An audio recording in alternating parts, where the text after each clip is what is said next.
I had surgery and my 4 children promised me, "We will take turns staying with you, Mom." Day 1. Nobody. Day 2. Nobody. Day 7.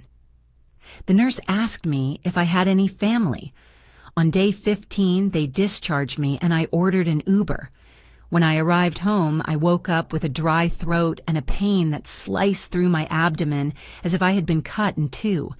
The hospital lights were too white, too cold. I moved my head looking for a hand to hold, a familiar voice to tell me that everything had gone well. Nothing. Just the constant beeping of the machines and the squeak of rubber soles against the floor. A nurse came in reviewing papers without looking at me. "How do you feel, Mrs. Grace?" I wanted to answer, but the words drowned when I remembered the last image before entering the operating room. My 4 children all standing around my stretcher with serious expressions and promises that sounded like oaths. "Do not worry, Mom. We are going to take turns staying with you." Ugh. David, my firstborn, had placed his hand over mine. "You are not going to be alone for a single day. I promise you." Ryan nodded. Natalie even had tears in her eyes. And Stephen, my baby of 33 years, kissed my forehead telling me, "Everything is going to be fine, Mommy." But when I opened my eyes after the surgery, I found only white sheets and silence. If this story is stirring something inside you, welcome to our story family. Subscribe to the channel for more tales that will make you reflect on family and dignity. The first day I thought they were just running late, that the city traffic had trapped them, or that some emergency held them back. I checked my phone every 5 minutes. Nothing. Not one call. Only cold messages in the family group chat. "Sorry, Mom, something came up at work." "Apologies, the kids are sick. I cannot make it today. Maybe tomorrow." On the second day, the physical pain mixed with another type of pain. The kind that squeezes your chest and makes you doubt your own worth. Had I not been enough of a mother? Had I not raised these children well for whom I sacrificed every dream of my own? 23 years raising 4 children alone after their father died in that factory accident. 23 years without a vacation, without rest, without a moment for myself. And there I was, fresh out of a complicated gallbladder surgery, staring at the ceiling of a public hospital, while they went on with their lives as if I did not exist. On the 3rd day, I stopped checking the phone so frequently. On the 4th day, I stopped waiting. On the 5th day, I started walking the hospital hallways alone, dragging the IV stand, biting my lips so as not to cry in front of the other patients who did have family by their side. On the 7th day, Nurse Linda, a young woman with kind eyes, sat on the edge of my bed with a worried expression. "Mrs. Grace, do you have family?" The question hit me like a bucket of ice water. "I have 4 children," I replied, and my own voice sounded hollow as if it came from very far away. She said nothing else, but her look of pity told me everything. In that moment, I understood that to the rest of the world I was just an abandoned old woman. One more of those sad stories that people comment on with pity and then forget. The following days dragged on between medical checkups, medications, and that emptiness that grows when you realize no one is coming. None of my children answered my calls. The messages were left on read. The wound on my abdomen was healing slowly, but something inside me was breaking faster than any doctor could repair. On day 15, the doctor discharged me. "You need rest at home, ma'am, and someone to take care of you for at least 2 more weeks." I nodded as if I had someone waiting for me, as if I were not completely alone. I left the hospital with a plastic bag containing my belongings and a prescription for painkillers. The midday sun hit my face, and for a moment I did not know what to do. I took out my phone with trembling hands and opened the Uber app. My fingers shook as I typed my address. The driver was an older gentleman who asked no questions. Better that way. I could not have explained to him why a 67-year-old woman fresh out of surgery was calling a taxi instead of her family picking her up. During the ride home, I looked out the window at the neighborhood streets I knew by heart. The same sidewalks where I taught my children to walk. the same corners where we waited for the bus to go to school. Everything seemed different now, as if the city itself knew that something in me had changed forever. When the car stopped in front of my house, that 2-story brick house I bought with my husband's insurance money, I felt a chill. The front door was ajar. I got out of the car slowly, in pain, confused. I had left everything locked tight before going to the hospital. I was always careful with that. I pushed the door open with my heart racing, and what I saw upon entering took away the breath I had left. What did Grace find in her own home? The answer will change everything she thought she knew about her children.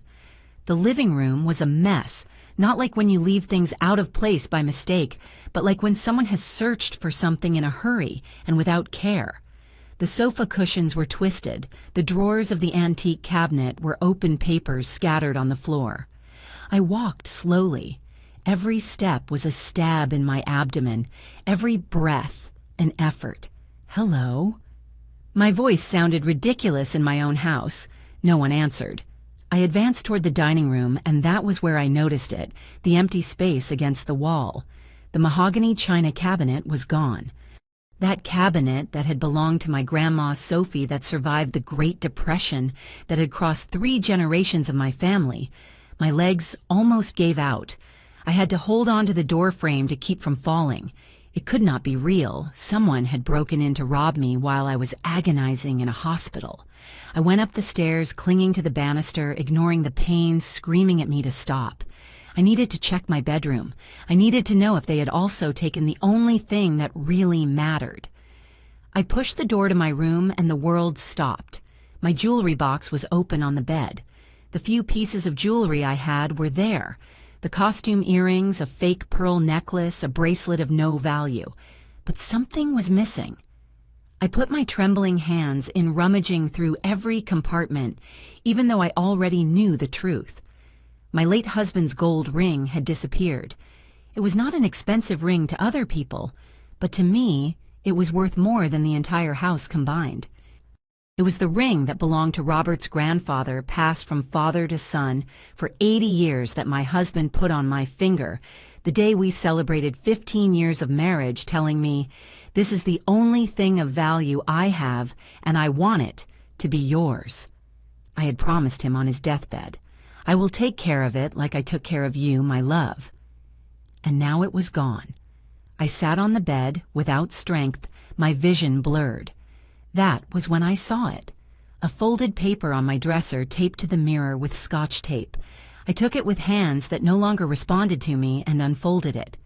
The handwriting was David's. "Mom, we sold a few things to pay expenses. Do not get mad. They were just old objects you did not use anymore. The money was needed more. When you recover, we will talk." I read the note 3 times. 4, 5. As if the words were going to change meaning, as if it were a nightmare from which I was about to wake up. Expenses. Old objects. My family inheritance was old objects to them. The memories of my grandmother, the last piece of my husband, all reduced to sellable merchandise to solve their expenses. I looked at myself in the mirror and almost did not recognize the woman looking back at me. I had a gaunt face, deep dark circles under my eyes, gray hair completely disheveled. But the worst part was not my physical appearance. The worst was the emptiness in my eyes, the expression of someone who has just understood that she has been betrayed by the people she loved most in the world. I picked up my phone and dialed David with shaking fingers. He answered on the 3rd ring, his voice casual, almost cheerful. "Mom, did you get out of the hospital already? We were thinking of going to see you tomorrow."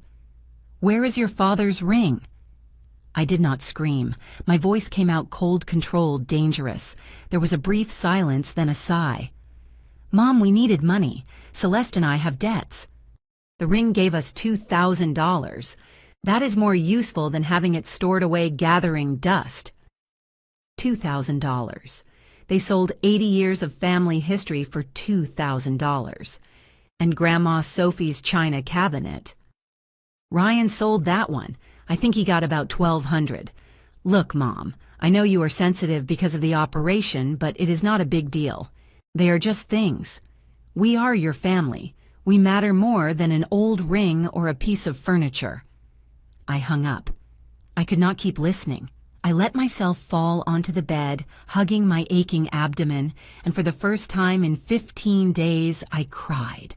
I cried for my husband who had trusted that I would protect his legacy.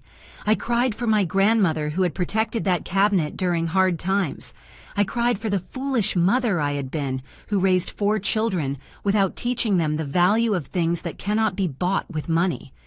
But above all, I cried because in that moment I understood something terrifying. If my children had been capable of selling my memories while I was vulnerable in a hospital, what else would they be capable of doing? The phone vibrated. A message from Ryan in the family chat. "Mom is already out of the hospital. Can anyone stop by to see how she is?" Natalie replied. "I cannot. I have 1,000 things to do." Stephen. Later. Maybe. David. "She is a grown woman. She knows how to take care of herself." I read them all. Every word was a stab more precise than the surgeon's scalpel. I stayed there sitting on my bed in my ransacked house surrounded by empty spaces, where before there was love and memories, and I knew that something inside me had just broken irreparably. But I also knew something else. I was not going to stay a victim crying over what was lost. If my children thought they could treat me like a nuisance they could take advantage of, they were about to meet a version of their mother they had never imagined. What Grace did not know was that the theft of the ring was just the beginning. Her 4 children had a much darker plan, and she was about to discover it. I spent that first night at home without sleeping, staring at the ceiling, feeling every stitch of the surgical wound mix with a pain much worse. At dawn, I made a decision. I needed to understand what was really happening. My children had not become thieves overnight. Something bigger was occurring. I got up slowly. I made coffee in a clay pot like my mother taught me. I needed something to bring me back to myself. And I sat down to mentally reconstruct each one of my children, not as the blind mother I had been, but as what I should have always been, a woman with her eyes wide open. David, my firstborn of 42 years, the son in whom I had placed my hopes the most. I sold even my wedding band to pay for his private university degree in business administration. He was the one who was going to triumph, the one who was going to pull us all forward. And he achieved it, supposedly. He had a stable job at a logistics company, a recent model car, a house in a middle-class gated community. But something never added up. He always asked to borrow money. He always had an emergency. And he was married to Celeste. Celeste. That 38-year-old woman with perfect nails and designer bags that I knew they could not afford, always with a plastic smile when she visited me, always asking me questions that at the time seemed innocent to me. "Mother-in-law, is this house already in someone's name? Do you have a will?" "Oh, it is nothing.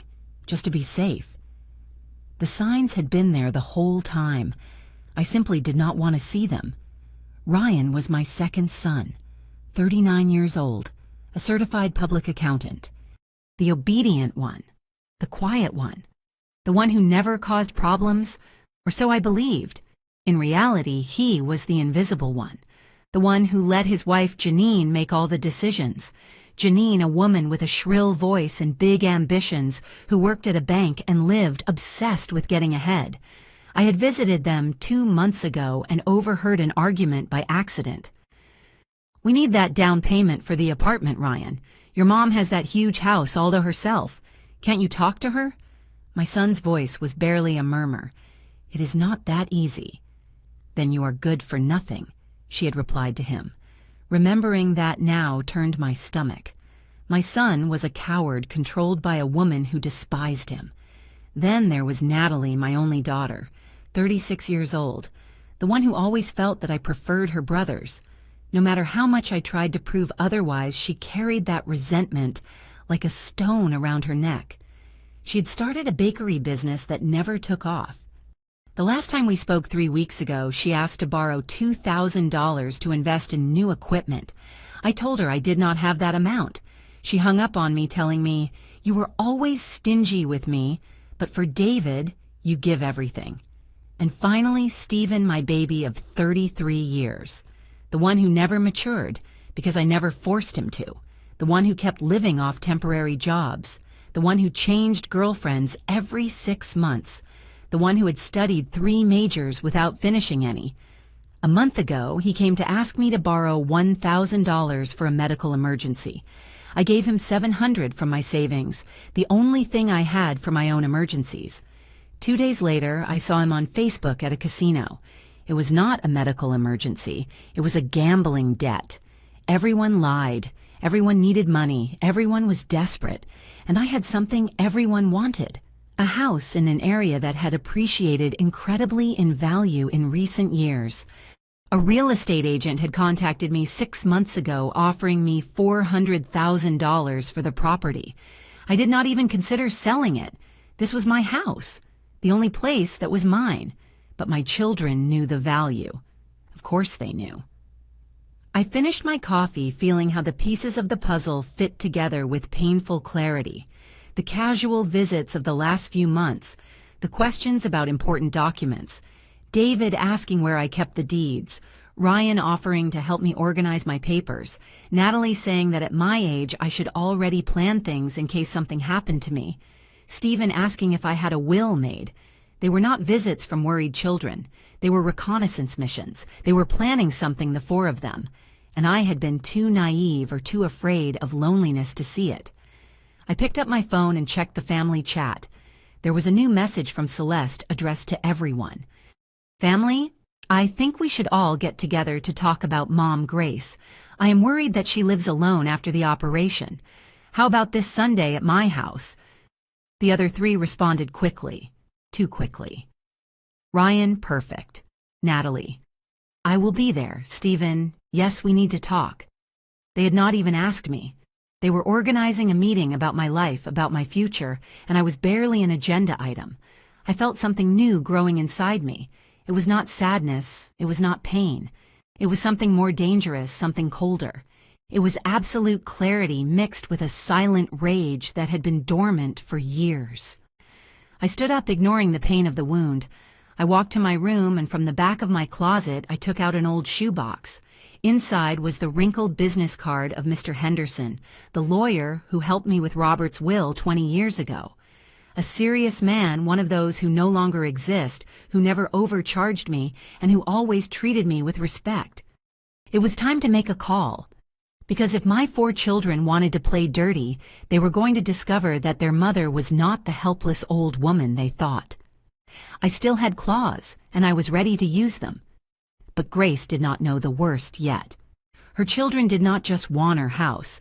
They had a legal plan to take it from her, even if she was still alive.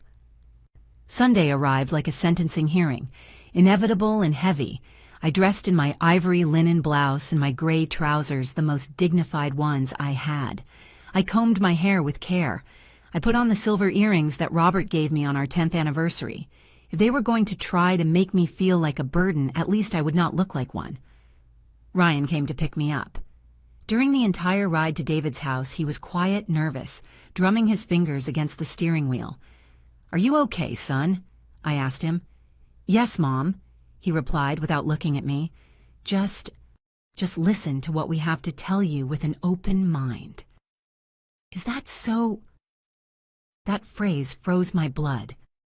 We arrived at David's house in the quiet suburbs, a pretty 2-story house that had always seemed too big for just 2 people. Celeste opened the door with a smile that did not reach her eyes. "Mother-in-law, what a pleasure to see you recovered. Come in, come in." Everyone was already in the living room. Natalie on the single sofa checking her phone. Stephen leaning against the wall, biting his nails. David standing by the window with his arms crossed and that serious expression he used when he was going to say something important. Celeste guided me toward the main sofa as if I were a guest of honor or as if I were the defendant in a trial. "Do you want coffee, iced tea?" Celeste offered with that fake sweetness that already turned my stomach. "I am fine, thank you." An uncomfortable silence fell. The four looked at each other as if waiting for someone else to start. Finally, David cleared his throat. "Mom, we asked you to come because we are worried about you." I clenched my hands on my lap. "Worried?" "Yes." Natalie intervened without looking up from her phone. "You live alone in that huge house. You are not young anymore. The surgery showed that something can happen at any moment. I could have died in that surgery," I said with a calm voice, "and none of you were there." The silence became dense. Ryan lowered his gaze. Stephen stopped biting his nails. David clenched his jaw. "Precisely because of that, we are here," said Celeste, sitting next to me and taking my hand with her perfectly manicured ones. "Mrs. Grace, we could not be there because honestly, we all have very busy lives, jobs, children, responsibilities. It is not that we do not love you, it is simply that we cannot be looking out for you all the time." Her words sounded reasonable, but there was poison underneath. "So what do you propose?" I asked, although I already knew the answer. David approached, taking some papers out of a folder that was on the coffee table. "We've been investigating options. We believe the best thing is for you to sign a power of attorney." "A power of attorney," I repeated. "Just for emergencies," Ryan rushed to say. "In case something happens to you and you cannot make decisions. That way we can help you with medical paperwork, payments, all that." "It is very common mother-in-law," Celeste added. "All older people do it. My mom already did it with my sisters. It is safer for everyone." I took the papers. They were legal documents full of technical words I barely understood, but I managed to read a few phrases. Broad and sufficient power. Administration of assets. Authority to sell properties. "This says you could sell my house," I pointed out. "Only in an extreme case," said David quickly. "If you need to enter a private hospital or a quality nursing home, those things cost money. The house is your biggest asset. We would have to be able to sell it to take care of you well. A nursing home." The word came out like a whisper. "Not now," Natalie intervened for the first time with something resembling impatience. "But eventually, Mom, you are going to need specialized care. You already saw that none of us can be with you all the time." I felt the walls closing in. It was a perfectly designed trap. They were presenting me with a reasonable solution to a problem they themselves had created with their absence. "And if I sign this," I said slowly, "then would you come to visit me? Then would I have my family back?" Stephen finally spoke with a soft voice, almost childish. "Of course, Mommy. It is just that right now everything is very complicated.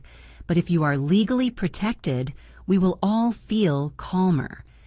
I looked at my youngest son, the boy I nursed, whom I cured of fevers, whom I held through every nightmare, and I saw a stranger lying to me with the same ease with which he breathed. "Besides," Celeste added, handing me a pen, "if you sign today, David and I promise you that we will take turns visiting you every week, and I'm sure the others will too. Right, family?"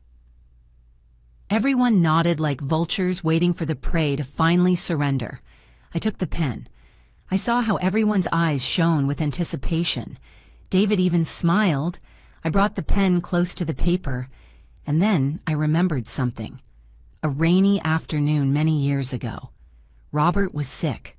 We already knew he had few months left. He took my hand and told me, "Grace, when I am gone, our children are going to want you to make quick decisions. They are going to pressure you. Please promise me something. Never let anyone take away your dignity. This house is yours. Your life is yours. Do not let anyone make you feel like you are a burden." I dropped the pen. "I need to think about it," I said, standing up. "These are important legal documents. I want my lawyer to review them first." The atmosphere changed instantly. The mask of concern cracked. "Your lawyer?" David asked with an irritated tone. "Mom, this is between family. You do not need a lawyer." "Any sensible person reviews legal documents before signing," I replied calmly. "Or was that what you taught me when you studied business, right, David?" Natalie stood up. "This is ridiculous. We are offering you help and you come out with mistrust. It is not mistrust. I lied. I just want to be sure of what I am signing. Celeste changed strategy. Tears appeared out of nowhere. Mrs. Grace, do you not trust us? We are your family. How can you think we would hurt you? I looked at her steadily. I trusted that you would be with me at the hospital. None of you came. The blow hit the mark. Everyone lowered their gaze. Then there is nothing more to talk about for today, I said, walking toward the door. Ryan, will you take me home or should I call a taxi? The ride back was tense and silent.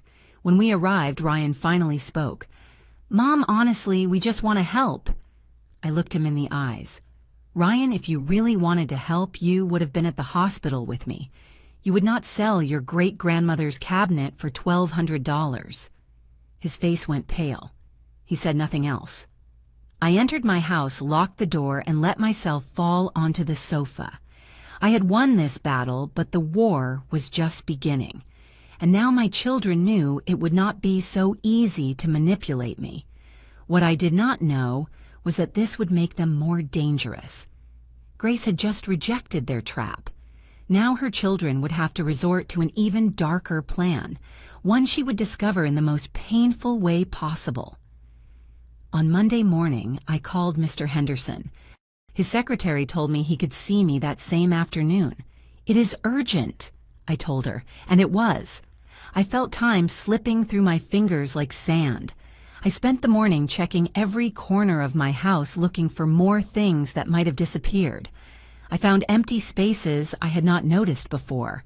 2 silver figures that Robert collected were missing, an antique wall clock that belonged to my father, even a lace shawl my mother embroidered by hand. These were not thefts by strangers. They were family lootings, every piece chosen for its resale value. At 4 in the afternoon, I took a taxi to Mr. Henderson's office downtown. His office was in an old building with tile floors and high windows that let in the afternoon light. Everything in that place breathed permanence and trust. Mr. Henderson was 72 years old with completely white hair and thick-rimmed glasses that gave him the look of a wise owl. He stood up to greet me, and I noticed genuine concern in his look when he saw my state. Mrs. Grace, sit down, please. You look tired. I just got out of the hospital, I explained as I settled into the leather chair in front of his desk. Gallbladder surgery, but I did not come to talk about that. I told him everything. The abandonment, the theft of my belongings, the Sunday meeting, the power of attorney documents. While I spoke, Mr. Henderson took notes with a fountain pen, his expression becoming increasingly serious. When I finished, he took off his glasses and rubbed the bridge of his nose. Mrs. Grace, what you are telling me is more grave than you imagine. Did you bring the documents they wanted you to sign? I took them out of my bag. He read them carefully, page by page, and with every line his frown deepened. This is not a simple power for medical emergencies, he said finally.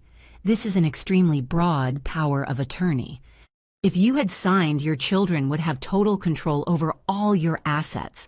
They could sell your house without your consent, empty your bank accounts, even commit you to an institution against your will. I felt the air escaping my lungs. Can they do that? With this document, yes. And the worst part is that it is drafted in a way that seems harmless, but the technical details are devastating. He paused. Mrs. Grace, I have to tell you something else, and it will not be easy to hear. My heart accelerated. What is it? Mr. Henderson opened a drawer in his desk and took out a folder.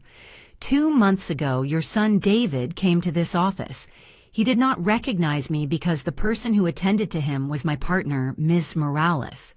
He came to make inquiries about living inheritances, about how an older person could transfer properties to their children, about the process to declare someone legally incompetent. The world tilted beneath my feet. Incompetent? Yes. He specifically asked what was needed for a judge to declare a person incapable of administering their own assets due to mental or physical health issues. Mr. Henderson opened the folder and showed me the notes. Ms. Morales explained the process to him.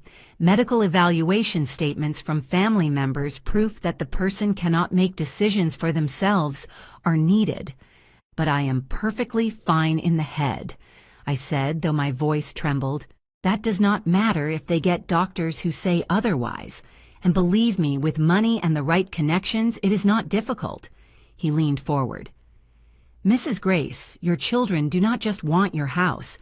They are planning to take away your complete autonomy." I remained silent, processing. Everything fit together with terrifying clarity. The Sunday meeting was not just to convince me to sign. It was the first step of a larger plan. If I did not sign voluntarily, they would look for another way. "What else did you find out?" I asked, because something in Mr. Henderson's expression told me there was more. He hesitated, but finally continued. "I made some calls. I have contacts in banks, in courthouses. It is not ethical, but you are my client, and I am worried about your well-being." He took out more papers. "Your son, Stephen, has debts registered with the credit bureau for $10,000, mainly with online betting sites and personal loans with extremely high interest rates. $10,000. My youngest son was in up to his neck. Natalie," Mr. Henderson continued, "has a bakery business that is technically bankrupt. She owes 3 months of rent on her shop, has unpaid suppliers, and a pending lawsuit from the IRS for tax evasion. We are talking about some $15,000 in total debt." Every figure was a stab. Ryan and his wife Janine applied for a mortgage loan a month ago to buy an apartment in a new area of the city. The bank approved it on the condition that they provide a down payment of $25,000. They do not have it. They already committed to the seller, and if they do not pay in 3 weeks, they lose a deposit of $3,000 they already gave. "And David," I said, with a hollow voice, knowing the worst would come at the end. Mr. Henderson nodded gravely. "David and Celeste have credit card debts of $20,000, late payments on their car, and 6 months ago they took a loan from one of those irregular financial companies, the ones that charge double if you do not pay on time. They owe $7,000, and the interest is running." I did the mental math. Between the 4 of them, my children owed more than $50,000 in urgent debts, and my house was worth $400,000. "Everyone needs money urgently," I murmured. "Everyone is desperate." "Exactly, and you are their solution." Mr. Henderson closed the folder. "Mrs. Grace, I understand they are your children. I understand this must hurt in a way I cannot imagine, but you need to protect yourself. Now, what do you recommend? First, change your will immediately. Second, update the beneficiaries of any bank account or insurance. Third, consider selling the house and moving to a place where they cannot find you easily." "I am not going to run away from my own children," I said with surprising firmness. "This is my house. I bought it with Robert's insurance money. I kept it working as a seamstress for years. It is mine." "Then we have to be smarter than them." Mr. Henderson leaned back in his chair, thoughtful. "Do you have anyone you trust? Anyone outside of your children?" I thought of my niece, Leona, the daughter of my sister Magda, who died of cancer 7 years ago. Leona had been like a daughter to me. She worked as a nurse. She was a single mother of 2 children. And always, always she had treated me with respect and affection. She visited me every month without fail. She called me every week just to know how I was. "My niece, Leona," I said. "Do you trust her completely?" "With my life." "Good. Then we are going to do the following." Mr. Henderson started writing. "We are going to create a new will where Leona is the main beneficiary of the house. We are also going to establish a trust with clear instructions. If anyone tries to declare you incompetent or commit you against your will, automatically everything passes to Leona and a charity foundation you choose. A foundation for abandoned elderly people. It will be your legacy, Mrs. Grace, and it will be the best revenge that your children know that their greed not only cost them their inheritance, but helped people they tried to create. For the first time in days, something resembling a smile touched my lips. I like that idea. There is something else, added Mr. Henderson. Your children are going to try something soon. They are desperate. We need to be prepared. We need evidence of their true intentions. How? By letting them believe they have the advantage. He took off his glasses and looked at me intently. Mrs. Grace, would you be willing to act? What Mr. Henderson proposed to Grace was risky, but it was the only way to discover how far her own children were willing to go. I left Mr. Henderson's office with a plan, but also with a weight in my chest that barely let me breathe. I had to act as if nothing had changed, as if I were still the naive and trusting mother of always. But inside, something had hardened, something that would never be soft again. The following days were strange. My children called me more often, but not to ask how I was. It was to stop by to visit me, to help me with things around the house, to keep subtly pressuring about the documents. I received them with tea and cookies, pretending I was considering their proposal, telling them I needed more time. On Friday afternoon, I was in the kitchen preparing rice when I heard my phone vibrate on the table. It was an incoming call from David. I did not answer in time, but he did not hang up. The call was still active. Then I heard voices, many voices. My son had pocket-dialed me, or the phone had activated in his pocket. Whatever it was now, I could hear everything. You are being stubborn, was David's voice, clear and frustrated. It has already been 2 weeks since the meeting, and she keeps saying her lawyer has to review the papers. Your mom was never completely stupid, Celeste replied. That is why we have to change strategy. I stood paralyzed with the phone pressed to my ear. They were on speakerphone. I could hear the echo of a closed space, probably David's car. And what do you propose? It was Ryan's voice. What I told you last week, another female voice replied. If she does not sign the easy way we declare her incompetent, we get a psychiatrist to certify that she has senile dementia, that she cannot live alone. And how are we going to do that? Asked Stephen. Mom is fine in the head. It does not matter, David said with a cold, practical tone. Ryan, your friend Oliver, is a psychiatrist, right? The one who owes you that favor. Yes, but... Well, use him. Have him go evaluate Mom. Have him say in his report that she has severe cognitive deterioration, that she is a danger to herself. With that, and the signatures of the 4 of us, a judge signs the incapacity in a week. My hand started trembling so much it almost dropped the phone. And then what? Asked Natalie. For the first time, her voice sounded unsure. Are we really going to put her in a nursing home? It is not a nursing home, it is a residence, corrected Celeste with a patient tone, as if speaking to a child. There are some very decent ones for $1,500 a month. We admit her there, sell the house, pay our debts, and leave a fund for her to be taken care of. Everyone wins. She is going to hate us, murmured Natalie. She already hates us. Stephen let out with a bitter laugh. Since she realized about the ring in the cabinet, did you see how she looked at us on Sunday as if we were trash? Well, we fix it ourselves, said David. Look, that house belongs more to us than to her. We grew up there. We have families, children, futures. She already lived her life. She already had her time. Now it is our turn. The words hit me like fists. She already lived her life.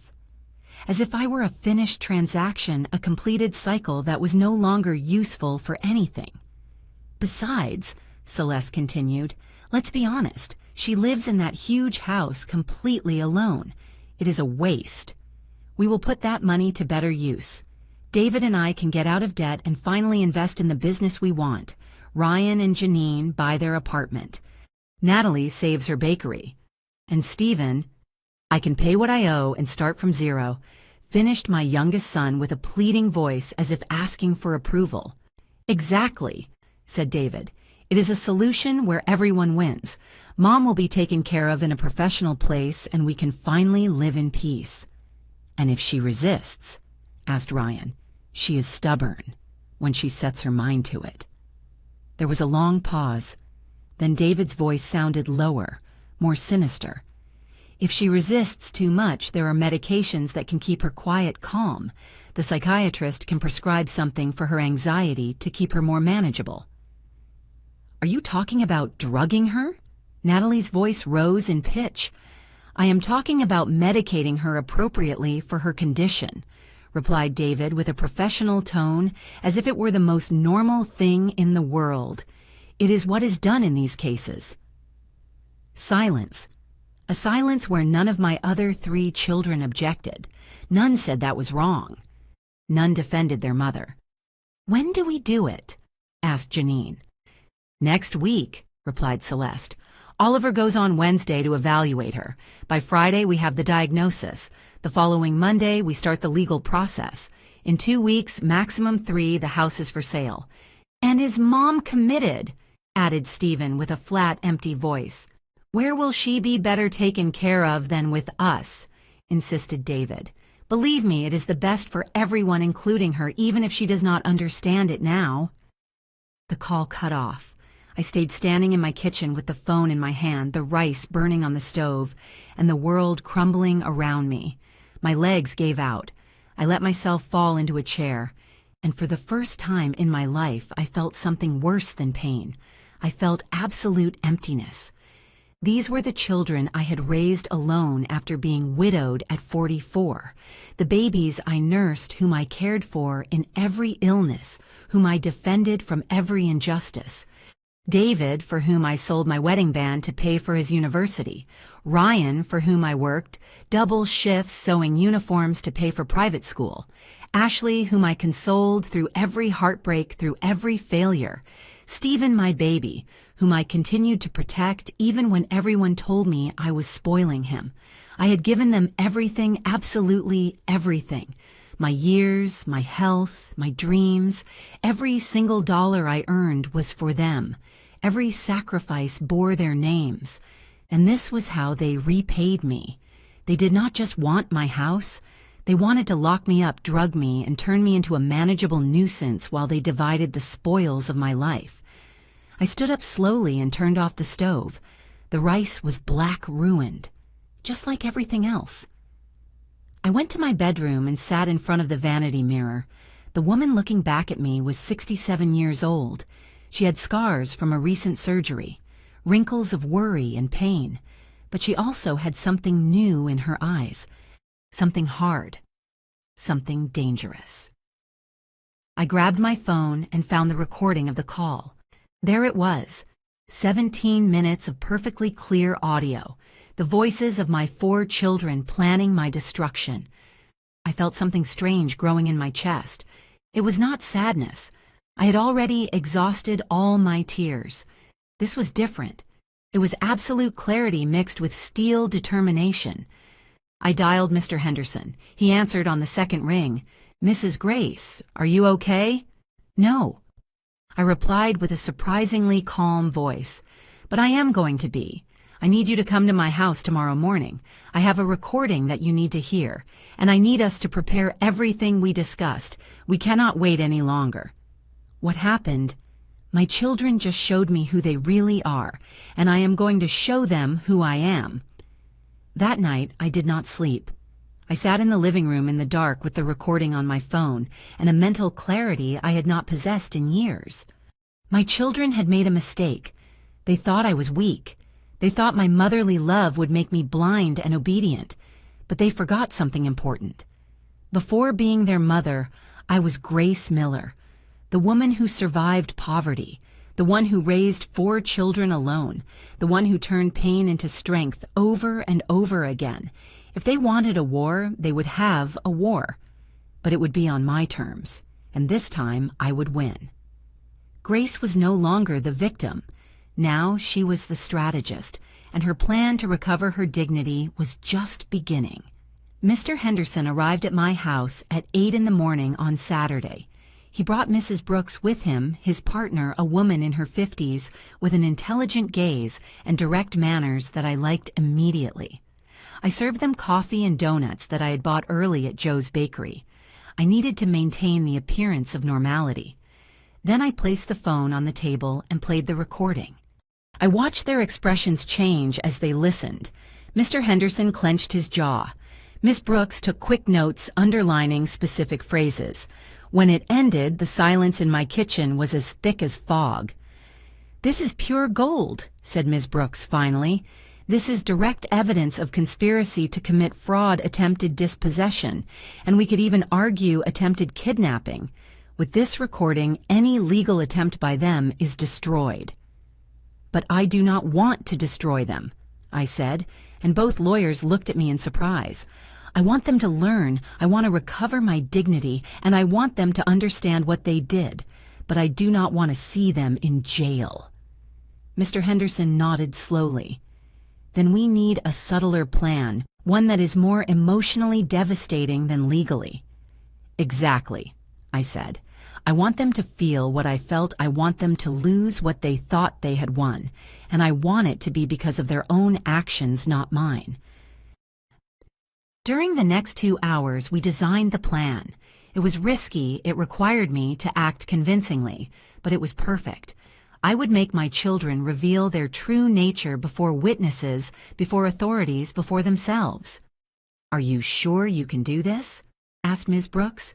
"It is going to require you to act as if you are losing your memory, as if you are confused. It is going to be painful to feign weakness." "I have pretended to be fine for weeks while I was bleeding out inside," I replied. "I can pretend to be unwell for a few days if that gives me back my life." We signed the new documents that same day. The will was modified. The house would go to my niece Lily, and a substantial portion would go to a foundation we would create for elderly people abandoned by their families. The beneficiaries of my bank accounts changed. Everything was protected, legally armored. "Now comes the hard part," said Mr. Henderson. "You have to call your children and act as if something is wrong. You have to plant the seed in their minds that their plan is working." That afternoon I called David. I let the phone ring several times before answering, as if I was struggling to find it. "Hello?" I said, with a slightly confused voice. "Mom, it is David." "David. Oh yes, son. How are you?" I paused. Sorry, had we already spoken today? Silence on the other end. I could feel his mental gears turning. "No, Mom, we have not spoken. Are you okay?" Yes, I am fine. It is just that. I do not remember if I took my medicine this morning. I left the pills somewhere and I cannot find them." I let out a nervous laugh. "The truth is that lately I forget many things. The other day I could not remember where I kept the deed to the house. What a silly thing, right?" Another silence. This one was longer, more calculating. "The deed for the house." Yes, that one. I needed it for... Well, I do not even remember what I needed it for anymore. I sighed. "Oh, son, I think you are right. Maybe I do need help with these things. Living alone is becoming harder than I thought." "Mom." David's voice changed. It became softer, more interested. "Do you want me to come see you? I can stop by tomorrow, help you look for your papers, organize your medicines." "Tomorrow is Sunday," I asked, as if I did not know. "Yes, Mom, tomorrow is Sunday." "Oh, well, yes, come if you want. I'm going to make a pot roast." I paused. Or was it tomorrow when I was going to make the roast? I do not remember. "Do not worry, Mom. I will be there at 11. Get some rest." I hung up and took a deep breath. The trap was set. The next day, all 4 of them arrived. Not just David, everyone. Clearly, he had called his siblings to tell them about my confusion. They came with expressions of concern that would have been convincing if I had not heard that recording. I received them in my housecoat with uncombed hair, shuffling my slippers a little. I had left papers scattered on the table, unwashed coffee mugs in different parts of the living room, everything to create the image of mental disorder. "Children, what a surprise that you all came." I said with a vague smile. Is it a special day? Is it my birthday? No, Mom, said Ashley sitting next to me. Your birthday is in March. We are in November. Oh, right, November. I nodded as if I had just remembered. Have you eaten? I made rice, but I think I burned it. Or was it yesterday that I burned it? I'm not sure. I saw them exchange looks of opportunity. Mom, Ryan knelt in front of me. Have you been taking your medicines? I think so, although sometimes I forget. There are so many. I touched my forehead. And then I do not know if I already took them or if I just thought about taking them. Stephen got up and started walking around the house, looking in every corner with stealth. I saw him opening drawers, checking papers. He was looking for the deed. I let him look. He would not find it. It had been in a safe deposit box at the bank since the day before. Mom. Sarah sat on the other side, taking my hand. We have been thinking. Maybe it would be good if someone came to help you, or if you went to a place where you would be better taken care of. A place? I looked at her with confused eyes. What place? A residence, said David with a soft voice. A nice place where there are nurses, where you do not have to worry about cooking or cleaning, where there is always someone if you need something. It sounds expensive, I murmured. Do not worry about that, he said quickly. We would take care of it. We could sell the house, and with that money... Sell my house? Suddenly my voice sounded clearer, more alert. I looked at all of them. This is my house. Robert and I bought it. You all grew up here. We know, Mom. Ashley squeezed my hand. But it is too big for you alone. And with the money, you could be in a better place. I remained silent, looking at the floor. I let them think I was considering it. Then I said something that I knew would tempt them to the limit. Maybe you are right. I am very tired, very confused. I looked up. If you believe it is for the best, I trust you. You are my children. The room practically vibrated with their contained excitement. So, would you sign the papers? Asked David, trying to sound casual. The power of attorney we talked about. What papers? I tilted my head. The ones we showed you 2 weeks ago, for the power of attorney. I do not remember that, I said softly. But if you say it is important, I suppose I can sign. You would never hurt me, right? I saw their faces. I saw the naked greed in their eyes. I saw how they looked at each other with expressions of triumph. Never, Mom, lied David. We only want what is best for you. Then it is fine, I said with a tired voice. But not today. I am very tired today. Maybe another day. Of course, Mom. Sarah patted my hand. Another day. Soon. When they left, I stayed sitting in the same spot for 20 minutes. Then I stood up, combed my hair, washed my face, and called Mr. Henderson. They took the bait, I told him. Now we have to prepare the next phase. Are you ready for what comes next? He asked. More than ready, I replied. I'm going to make my children face exactly who they are, and I am going to do it in front of all the people who need to see it. My metamorphosis was complete. Grace was no longer the selfless mother. Now I was Grace the strategist, and my next move would leave them all breathless. Grace had set the perfect stage, but for her plan to work, she needed her children to take the final step, and they would take it very soon. Wednesday arrived as planned, as at 3 p.m. the doorbell rang. It was Ryan, accompanied by a thin man in his 50s, with a white coat and a black briefcase. Dr. Oliver Martin, the psychiatrist friend who was going to certify my alleged dementia. What my children did not know was that Mr. Henderson had made his own arrangements. In my living room, hidden behind a picture frame, was a tiny camera. In the vase, in the entryway, a microphone. Everything perfectly legal because it was my house, and I had given my consent. Ms. Brooks was in her car outside monitoring everything in real time. Mom, said Ryan with that fake smile that already turned my stomach. Look, I brought Dr. Martin. He is a friend of mine. He just wants to ask you a few questions to see how your health is." "A doctor?" I feigned confusion. "Am I sick?" "No, Mrs. Grace." Dr. Martin sat in front of me with a notebook in hand. "It is just a routine evaluation. Your son is worried about you." During the next hour, the doctor asked me questions designed to make me appear incompetent. "What day is today? What year are we in? Can you tell me what you had for breakfast? Do you remember where you kept important documents?" I answered with the perfect mixture of confusion and lucidity. Sometimes I got it right, sometimes I hesitated, sometimes I contradicted myself. Just enough to seem deteriorating, but not so severe that it was obvious I was acting. Ryan intervened strategically. "Mom has forgotten to take her medicine several times. The other day she left the stove on. She gets confused with dates constantly. All lies, all spoken with the conviction of someone who believes they are doing the right thing."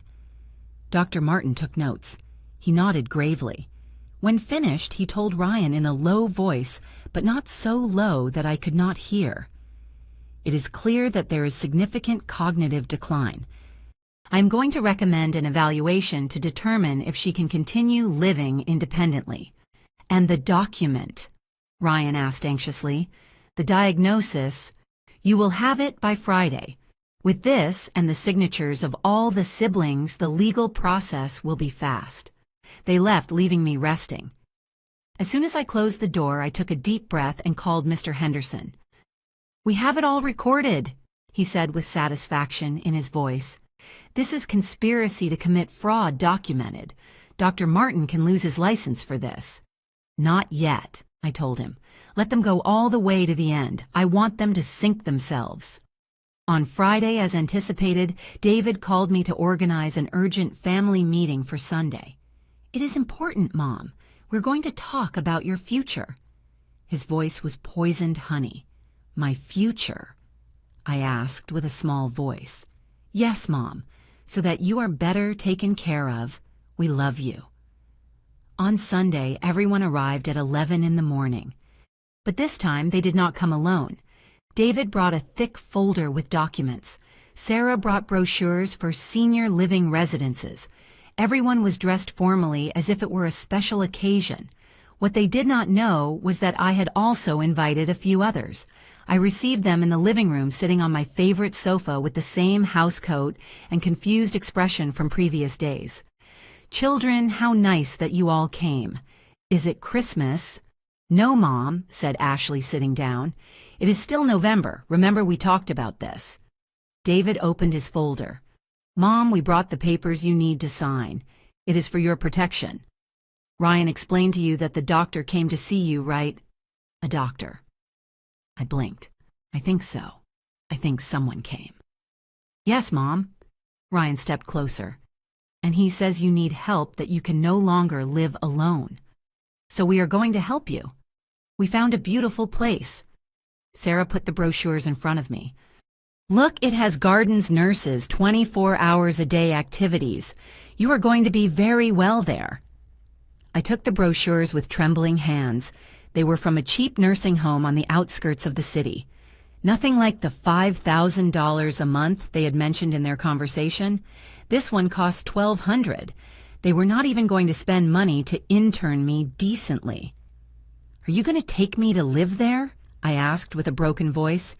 "It is for the best," said Stephen, unable to look me in the eyes. "You will be taken care of there. And my house. We will take care of the house." David put the documents in front of me. "That is why you need to sign this. It is a power of attorney, so we can sell the house and manage the money to pay for your residence." "But I want my house," I said, and I let my voice tremble. "This is my house. I live here with Robert." There was an uncomfortable silence. Ashley cleared her throat. "Mom-Dad died 23 years ago." "He died." I opened my eyes wide. When, perfect, I had them right where I wanted them. I saw their expressions, a mixture of fake pity and real impatience. They thought they had won. "Mom," David put the pen in my hand. "Sign here. We will take care of everything. Trust us." I took the pen. I brought the paper closer. I saw how everyone held their breath. And then the doorbell rang. Everyone tensed up. "Are you expecting someone, Mom?" "I do not know," I said with genuine confusion in this case. Was I expecting someone? Ryan went to open the door, and his face went pale when he saw who was there. Mr. Henderson entered first with his leather briefcase and his serious expression. Behind him came Miss Brooks, and behind her my niece Lily with tears in her eyes, but her jaw set tight. "What is going on here?" asked Mr. Henderson with a voice that rumbled in the room. "And who are you?" David stood up, his posture defensive. "I am Herbert Henderson, Mrs. Grace Miller's lawyer, and this meeting is over." "This is a family matter," said Sarah. "It has nothing to do with you." "It has everything to do with me when you are trying to commit fraud against my client," replied Ms. Brooks, pulling out her own folder. "We have every step of your plan documented to strip Mrs. Grace of her assets through deceit and falsification of medical documents." The color left the faces of my 4 children. "I do not know what you are talking about," stammered David. "No." Mr. Henderson took out his phone. "Maybe this will refresh your memory." And he played the recording, that call from last Friday where they planned everything. Declaring me incompetent, drugging me if necessary, selling my house, committing me to the cheapest nursing home. Their own voices filled the room. Every word, every plan, every betrayal in perfectly clear audio. I saw reality hit them. EMG Ryan dropped into a chair. Ashley covered her mouth. Stephen looked at the floor as if he wanted it to swallow him. Sarah and Jenny looked at each other with panic. And David, my eldest son, whom I had trusted the most, clenched his fists with impotent fury. That was a private conversation," he managed to say. "That your mother heard," I replied, and my voice was no longer that of a confused old woman. It was clear, strong, firm. "You dialed by mistake, David, and I heard every word of your plan to destroy me." I stood up slowly. I was no longer dragging my feet. I was no longer trembling. I looked at each of them one by one. "You thought I was a stupid old lady," I continued. "You thought you could manipulate me, rob me, lock me up. You thought my motherly love would make me blind." "Mom," Ryan tried to speak. "No." My voice came out like a whip.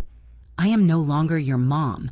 A mother is someone you respect, someone you care for, someone you love. I was that for you, but you, for me, you were thieves waiting for me to die." Lily walked over and took my arm. Her presence was an anchor. "Now you are going to hear what happens next," said Mr. Henderson. "Mrs. Grace has modified her will. This house, along with a significant percentage of her assets, will go to her niece Lily and to a foundation for abandoned elderly people. A foundation that will bear the name of her late husband, Robert Miller." "You cannot do that," shouted Sarah. "We are family." "You stopped being family the day you abandoned her in the hospital," replied Ms. Brooks coldly. "But there is more. We have all your actions documented. The theft of the ring and the cabinet, the conspiracy with Dr. Martin, who, by the way, is already being investigated by the medical board, and the attempt at fraud through false documents.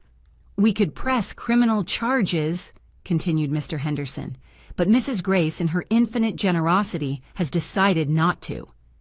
The 4 of them looked at me with a mixture of relief and confusion. However, I added, there are conditions. The conditions that Grace was about to impose would change everything, and her children would finally understand the real price of betrayal. The silence in my living room was so thick it could be cut with a knife. My 4 children looked at me as if they were seeing me for the first time. And perhaps it was true because the woman standing in front of them was no longer the submissive mother they knew. "Sit down," I ordered. It was not a suggestion. It was a command. And they obeyed like frightened children. Lily remained standing by my side, her hand still on my arm. Mr. Henderson and Miss Brooks positioned themselves behind the sofa as silent witnesses to this family trial. "I am going to tell you exactly what is going to happen." I began with a voice that was calm but lethal. and you are going to listen to every word without interrupting. Understood?" No one answered. I took it as a yes. First your father's ring and my grandmother's china cabinet. I took an envelope out of my pocket. I opened it and let a stack of bills fall onto the table. "Here are the $3,000 you got for selling the only things that held true sentimental value for me. Mr. Henderson took care of tracking the sales and recovering the money from your accounts." David opened his mouth to protest, but Mr. Henderson raised a hand. "Everything legal. Mrs. Grace filed the corresponding reports. You sold stolen property. Technically, you could face charges." "But you won't," I continued, "because I am not going to report you, not because you don't deserve it, but because I do not want my grandchildren growing up visiting their parents in jail." I saw how that mention of my grandchildren hit them. Ashley began to cry silently. Second, this house. I walked to the window and looked out at the street where I had played with them when they were children. "This house that your father and I bought with his life insurance money. This house that I kept by working until my fingers bled from so much sewing. This house where I raised all 4 of you. This house will no longer be yours." "Mom, please," started Stephen. "My will," I interrupted him, "clearly states that upon my death, 60% of the value of this house goes to Lily, who has been more of a daughter to me in these last years than any of you. The remaining 40% goes to the Robert Miller Foundation for Abandoned Elders." David stood up abruptly. "That is unfair. We are your biological children." "Sit down, David." My voice cut the air. "Because I am not finished yet." He sat down slowly, rage contorting his face. "In addition to that," I took another paper out of my pocket. "Mr. Henderson prepared a very interesting document. It is called a Vital Intent Declaration. In it, I establish that if at any moment someone tries to declare me incompetent without my consent, or commit me against my will or manage my assets without a duly substantiated court order, a clause is automatically activated. Everything, absolutely everything, passes immediately to Lily and the foundation. You are left out completely, without a dollar, without anything." Ms. Brooks added, "This document is notarized and there are copies in 3 different banking institutions. It is contestable only upon my death or with medical evidence from multiple independent specialists. Dr. Martin will no longer be able to help you. His diagnosis became invalid when we documented his conspiracy." Ryan had his head in his hands. Jenny was crying. Sarah looked at David as if blaming him for everything. Ashley sobbed without consolation. Stephen looked like a lost child. "Third," I continued, and my voice broke slightly here because this part hurt even me, "your grandchildren." My grandchildren. I looked up and stared directly at them. Sebastian is 8 years old, Valerie is 6, Ryan's twins are 5, and Andrea Ashley's daughter is 4. Naming them cost me because I did love them unconditionally. They are not to blame for what you did. So I have created an educational trust for each one. $10,000 per child that they will receive when they turn 18 exclusively for university education. I saw surprise on their faces. They did not expect that. That money, I clarified, comes from my life savings from the work that you thought was worth nothing, and they will receive it directly without passing through you, not a single dollar. "Mom," Ashley tried to speak through tears. "No." I raised my hand. "You had your chance to speak when you planned to drug me when you decided that I had already lived enough. Now it is my turn." I walked back to the center of the room and faced them all. "Fourth Dr. Oliver Martin. We have already filed a formal complaint with the Board of Psychiatrists. His false evaluation is being investigated. He will probably lose his license. And you," I looked specifically at Ryan, "you are going to have to explain to your friend why you involved him in a fraud." Ryan turned even paler. "Fifth, the documents you brought today for me to sign." Mr. Henderson took them from the table. "They were annulled the moment we played the recording. They are evidence of attempted fraud. We are keeping them in case you ever decide to try something similar." I paused. I took a deep breath. What was coming was the hardest part. "And sixth, you." I looked at them one by one. My firstborn who sold my past for $2,000. My second son who was too cowardly to defend his mother. My only daughter who confused my love with favoritism and turned resentment into revenge. My youngest son who never matured and was now paying the price. "I loved you with every fiber of my being," I said, and tears began to roll down my cheeks. "I gave you everything, my youth, my health, my dreams. When your father died and I was left alone with 4 children under 19, I could have given up. I could have looked for someone to support me, but I didn't because you were my world." My voice broke, but I continued. "I worked double shifts. I sold even my wedding band. I sewed until my fingers bled. I skipped meals so that you could eat. I wore old clothes so that you could have new uniforms. And when you grew up and formed your families, I kept giving to you. Money for down payments, for emergencies, for your businesses. I never told you no when you needed something." David had tears in his eyes now. Everyone did. "And when I finally needed you, when I was in that hospital facing a surgery that could have killed me, none of you showed up. Not a single one." My voice rose in volume. "You abandoned me in the most vulnerable moment of my life, and then while I was recovering alone, you entered my house and robbed me. You sold the only tangible memories I had left of the people I loved." "We are sorry," sobbed Ashley. "You are sorry." My laugh was bitter. "Are you sorry for doing it, or are you sorry that I caught you?" No one answered. The answer was clear on their ashamed faces. "This is what is going to happen now," I said with regained firmness. "You can continue to be part of my life, or you can leave. But if you stay, it will be on my terms.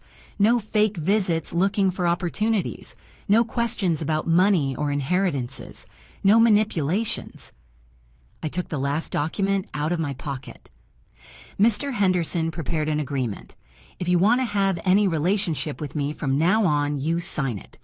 In it, you commit to respecting my decisions, to not attempting to manipulate or control me, and to accepting that my will and my assets are my business and no one else's." "And if we do not sign?" asked David with a hoarse voice. I looked him straight in the eyes. "Then you never set foot in this house again. You never call me again. And when I die, you will find out through the newspaper." The weight of those words fell on them like a tombstone. "You have 1 week to decide," I said. "Mr. Henderson will send you copies of the agreement. If you sign, we can try to rebuild something. It will not be the same. It will never be the same again. But maybe with years of genuine effort on your part, we can have some kind of relationship." I walked to the door and opened it. "Now leave, everyone. I need to rest. And I need this house to feel like my home again, not like a battlefield." One by one, they stood up. Sarah and Jenny left quickly without looking back. Stephen stopped in front of me with tears rolling down his face. "Mom, But he did not find the words. He just lowered his head and walked out. Ryan looked at me with red eyes. "Forgive me." That was all he said before leaving. Ashley stopped and hugged me. I did not return the hug. "All my life I thought you didn't love me," she whispered. "And now I understand that you always loved me. It was I who didn't know how to see it." I released her gently. "You have a week, Ashley." David was the last one, my firstborn, the boy in whom I placed so many hopes. He stood in front of me with his pride destroyed. "I thought I was doing the right thing," he said with a broken voice. "I thought I was protecting you." "No, David," I replied with infinite weariness. "You thought you were protecting your inheritance. There is a huge difference." He left without saying more. I closed the door and leaned against it. The tears I had held back finally came out. Lily hugged me while I cried. "You did well, Auntie," she whispered. "It was the right thing." "Why does doing the right thing hurt so much?" I asked between sobs. "Because real love always hurts when it is betrayed," she replied. "But it also heals. You will see." Mr. Henderson and Mrs. Brooks said goodbye shortly after leaving me alone with Lily. We sat in the living room in silence while the afternoon turned into night. Grace had won the battle, but the real challenge was just beginning, learning to live with the victory. 6 months later, I woke up in my house with the sun coming through my bedroom window. The surgery wound had healed completely, but the invisible scars took more time. Some mornings still hurt. I got up slowly, no longer from physical pain but from habit. I brewed a pot of coffee in the kitchen, which now felt bigger and quieter, but also more mine. As the aroma filled the space, I remembered what that first morning had been like after the confrontation. The emptiness. The feeling of having won a war but lost a family, except I hadn't lost all of it. Lily came to visit me twice a week. Her children, my grandnieces and nephews of 7 and 9 years old, filled the house with laughter on Sundays. They did not carry the weight of betrayal or expectations. They only brought simple, honest love without conditions. And then there were my own grandchildren. Of my 4 children, only Ashley signed the agreement. She did it 3 days after the deadline. She arrived alone on a rainy afternoon with swollen eyes and the paper in her hands. "I do not expect you to forgive me," she had said, "but I want to try. I want Andrea to know the real you, not the grandmother I invented in my head out of my own resentment." And she was trying. She came every 2 weeks, always punctual, always respectful. She did not ask for money. She did not mention the inheritance. She just brought Andrea and we drank tea while the girl played in the garden. The conversations were awkward at first, full of heavy silences. But slowly, very slowly, we were building something new, something honest. The other 3 did not sign. David tried to negotiate. He sent messages saying the agreement was too severe, that he needed fairer terms. Mr. Henderson replied that there was no negotiation possible. We did not hear from him again. I found out through Ashley that he and Sarah divorced 2 months after everything. Apparently, when it became clear there would be no inheritance to chase Sarah, decided to look for better opportunities elsewhere. Ryan sent a letter, a handwritten letter that arrived 4 weeks after the confrontation. He did not ask for forgiveness directly, but he explained how Jenny had manipulated him for years, how he had felt trapped between his wife and his mother, how he chose poorly. The letter ended by saying, "I understand if you do not want to see me again. I just wanted you to know that I did love you, Mom. I just didn't know how to show it." He did not sign the agreement, but he didn't ask for anything again either. We existed in a mutual limbo of distant respect. Stephen simply disappeared. Ashley told me he had fled to another city to escape his creditors. Every now and then I heard news from third parties that he was working in a restaurant, that he had met someone, that he was still gambling. It was like having a ghost son present in my memory but absent from my life. And strangely, over time, that absence hurt less. I walked toward my study, the room I had converted into the Foundation's office. On the desk were piles of applications, thank you letters, photographs of elderly people who were now receiving help thanks to the Robert Miller Foundation. We had helped 17 people in these 6 months, elderly people, abandoned in hospitals without family, grandparents, evicted from their own homes by greedy children, seniors who needed legal support to protect their assets. Every story was a mirror of mine, and every time we helped someone, I felt that my children's betrayal acquired a greater meaning. Their selfishness had sown seeds of protection for others. Lily handled the administrative part of the foundation with efficiency and heart. Mr. Henderson offered pro bono legal services 2 days a month. Ms. Brooks gave free workshops on asset protection for senior citizens. I, with my first-hand experience, spoke with every person who arrived seeking help. I told them my story. I showed them that surviving was possible, that recovering dignity was possible. and for the first time in decades I felt that my life had a purpose beyond being a mother. The doorbell rang, pulling me from my thoughts. It was Lily with folders under her arm and a smile on her face. "Auntie, I have news," she said as she entered. "Do you remember Mr. Williams, the one whose children tried to sell his land while he was hospitalized?" "Of course. He won the case. The judge declared the sale void and fined the children for fraud. Furthermore, he implemented protective measures. He asked me to tell you thank you for giving him the courage to fight." I felt warmth in my chest. That is wonderful. We spent the morning reviewing new cases, planning fundraising events, organizing workshops. At 1 o'clock, I prepared lunch for both of us: red rice chicken with green mole sauce, handmade tortillas. Lily helped me set the table, and we ate, talking about everything and nothing like real families do. In the afternoon after Lily left, I sat in the garden with a cup of tea. I observed the rose bushes that Robert had planted 30 years ago, still blooming, vibrant and strong, survivors like me. My phone vibrated. A message from Ashley. "Auntie Andrea asks if she can stay over this Friday. She wants you to teach her how to make the pecan cookies she likes so much." I replied. "Of course, tell her I will buy the ingredients." Another message, this one from an unknown number. "Mrs. Miller, I am Mary Torres. Ms. Brooks gave me your contact. My mother-in-law is going through a situation similar to yours. Could we talk?" I replied. "Call me tomorrow at 10. I will gladly listen." I put the phone away and looked at the sky beginning to turn orange with the sunset. I thought about Robert, about how he would have handled all this, probably with less theater and more direct legal action. But I think he would be proud of me anyway, proud that I finally learned not to let anyone take away my dignity.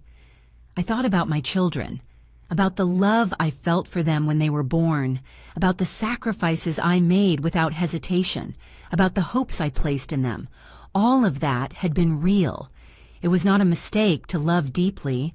The mistake was loving without limits, without expecting reciprocity, without demanding respect.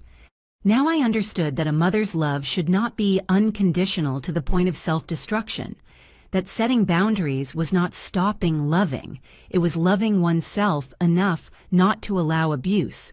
Did I miss them? Some nights I still cried for the 8-year-old David who climbed into my bed during storms, for the 12-year-old Ryan who helped me sew at night when orders piled up, for the teenage Ashley who combed my hair and said she wanted to be like me, for the little Stephen who said that when he grew up he would buy me a bigger house. But those children no longer existed. They had grown up and chosen their path, and I had to choose mine. I went inside the house when the sun set completely. I prepared a light dinner. I watched a TV show I liked. I took a long bath with aromatic salts that Lily gave me, simple things that before would have seemed selfish to me, but that now I understood were necessary self-care. Before sleeping, I opened the drawer of my nightstand where I kept the photograph of Robert and the children, all smiling, all together in a time when innocence was still possible. I looked at it for a long time. "I did it, my love," I whispered to the photo. "I defended what was ours. I defended my dignity. I know it hurts. I know it is not the happy ending we imagined, but it is the fair ending, and that has to be enough." I put the photo away and turned off the light. The next day would be another day for the foundation, another opportunity to help someone, another opportunity to turn my pain into purpose.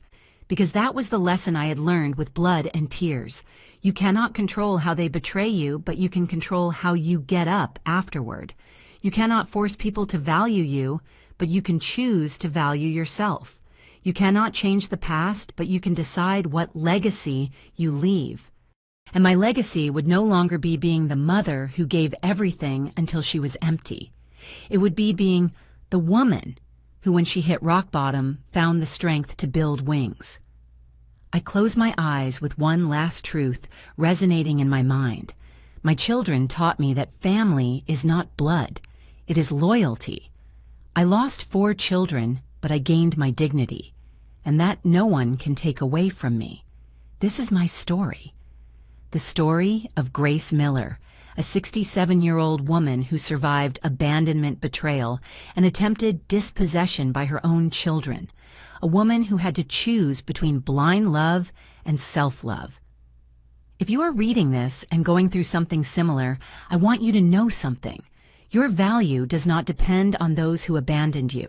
You do not depend on the validation of your children, your relatives, or anyone who tries to make you feel like a burden. You are worthy because of who you are, because of what you have survived, because of the dignity you carry with you. And if one day you have to choose between being loved or being respected, choose respect. Because love without respect is manipulation in disguise. It is never too late to recover your life. It is never too late to set boundaries. It is never too late to say enough is enough.